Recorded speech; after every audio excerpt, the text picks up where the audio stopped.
what's happening in the world and how it affects you as an internationally trained physician. That's the segment. And, maybe if people like it, then I'll maybe have like a nice little intro section for it, like some other prominent podcast out there. For now, I'll kind of just say it, which is what's happening in the world and how it affects you as an internationally trained physician. So two of the main things that were happening this week were the US debt ceiling has been raised. Congratulations, whoop-de-doo. It's pretty much saying that if the US government doesn't raise their debt ceiling, they're going to default on all of their bonds, which is obviously not going to happen. So what are they going to do? Oh, you can just raise your own debt ceiling and just raise your own credit card limit, and anytime you want, your own line of credit limit you want, and we now just have a newer limit. We don't actually need to have a plan to actually pay this back. Oh yeah, okay, let's do that. So that's literally what happened.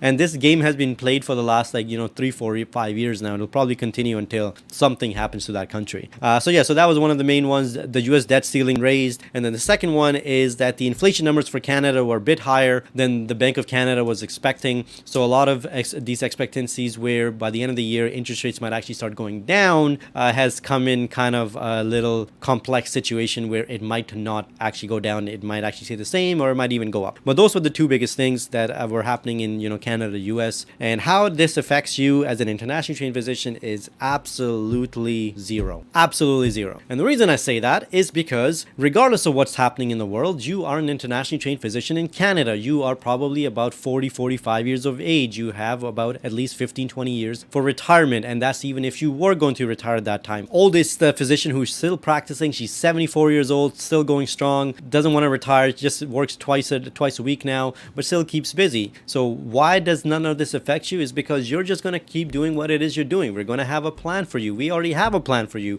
a retirement plan, a kids education plan, an estate plan, all of these things. So regardless of what's happening in the world for the next 15, 20 years, you're just going to keep saving money, investing money on a monthly contribution, regardless of the ups and downs. And over the long run, you're going to be just fine. You're going to be okay. You're going to have the financial peace that you deserve. If you found this clip valuable and you'd like to listen to the whole episode, then please go to Spotify or Apple or Google or wherever you like to listen to your podcasts and search for Your Rich Fulfilling Life Show for the whole episode.